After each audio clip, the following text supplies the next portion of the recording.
안녕하세요, 골든프렌즈입니다. 어떻게 하면은 인장을 할 때 사전에 정보를 잘 검색할 수 있을까? 내가 최소한 알아가야 되는 정보에 대해서 약간 필터링하는 방법, 그런 걸 좀 말씀을 드려보고자 해요. 대법원 등기소 자주 들어가지? 자주 들어가지. 형 들어가서 등기부등본 그런 거 떼보고 그러잖아. 그럼, 그치. 그 다음에 건축물 대장 그런 거 같이 떼보고 그래? 건축물 대장도 떼볼 때가 있다. 이거는 비노 형한테 좀 더 얘기해봐야 될 것 같은데, 형 같은 경우에는 그 토지 이음이라던가 아니면 루리스 그런 거 좀 들어가? 많이 들어가죠. 많이 들어간 편이지. 음. 둘 다 왜냐면 되게 중요한 사이트거든. 비센테 형 같은 경우에는 예를 들어 서울시 같은 경우에 서울시 정보목당 사이트 알고 있지.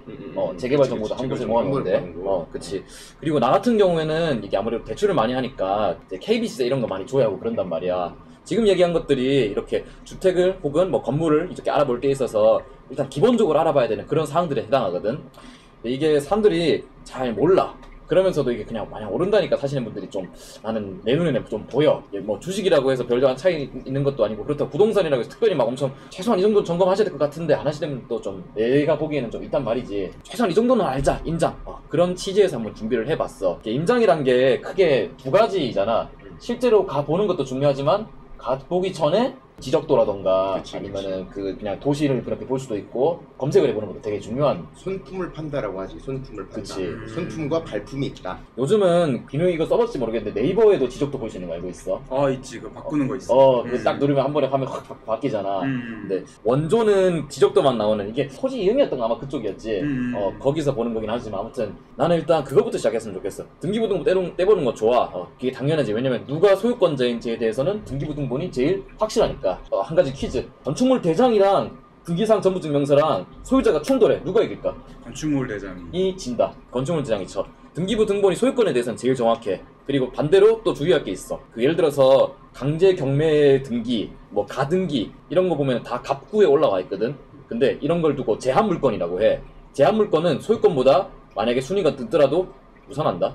그래서 되게 주의해야 돼. 같은 갑구 혹은 같은 을구에 있다면은 역시 순위 번호가 우선하고, 예를 들어 갑구에는 소유권이 있는데 을구에는 뭔가 또 뭐 근전하고 그런 게 있어. 그때는 어떻게 본다? 접수 번호가 우선해. 전문용어로 동순별접이라고 하는데, 그래서 내가 소유권 이전 등기를 먼저 냈지만 예를 들어 같은 날에 대출을 일으켰다 그러면은 접수 번호가 이제 조금 늦게 들어가거든.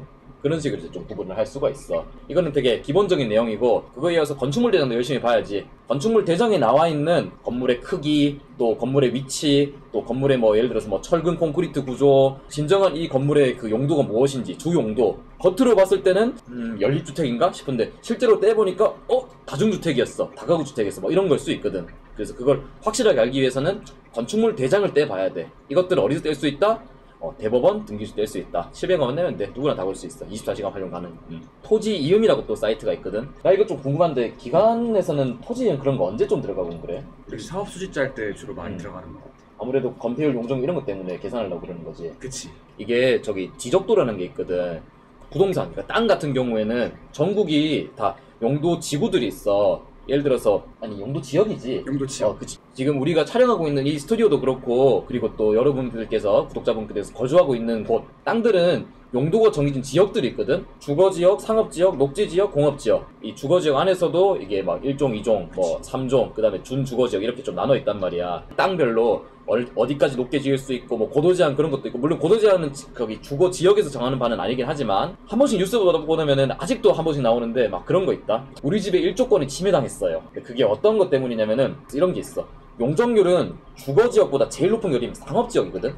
상업지역은 이게 높게 지어야 되는 수밖에 없단 말이야. 왜냐면은 이렇게 막 상업시설이니까 좀 복합적으로 같이 몰려있는 게 중요하잖아. 그러다 보니까 이게 사람이 사는 지역은 애초에 아니니 좀 좁게 오밀조밀 짓기도 하고, 그리고 또 그 높게 그렇게 짓기도 하다 보니까 사람이 사는 걸 전제로 하지 않기 때문에 이렇게 막 되게 좁게 지어도 아무 문제가 없어. 오히려 그게 권장되는 편이지. 내가 지금 살고자 들어가는 집, 예를 들어 뭐 오피스텔 같은 거 매수를 했어. 그 앞에 이렇게 일조권을 침해하는 게 들어올 수 있나 없나, 그걸 알기 위해서는 역시 지적도를 점검을 해봐야 돼. 땅의 지역이라는 게 뭐 영구 불변한 건 아니야. 근데 이게 이제 바뀌거나 할 때는 막 특혜 논란이 나올 수밖에 없거든. 종상향이다 뭐 아니면 뭐 용도 변경이다 하는데, 이런 거는 진짜 되게 조심스럽단 말이야. 지금 야으당 독토님 예, 그런 거긴 한데, 아무튼 저는 지지합니다. 저기 살려주세요.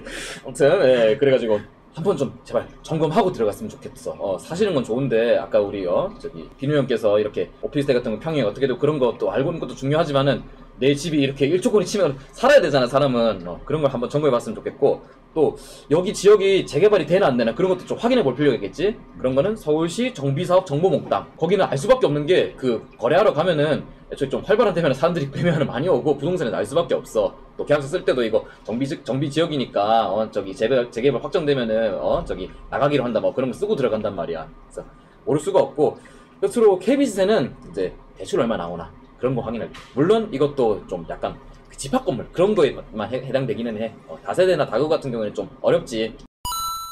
그래서 요약하자면은 지역도 한번 보고 들어가셔라. 최소한 그 정도는 아셔야 된다. 그리고 등기부등본도 역시 1년망법은 조금 한번 확인을 하셔야 된다. 갑구 이거 한번 확인해보고 계약하기 전에 한번 더 떼보고 그 정도는 하셔야 된다. 오늘은 여기까지. 초보자를 위한 등기부 등본 1년 방법이 아닌데? 제목 바꿀게. 구독과 좋아요, 알림 설정까지 부탁해요.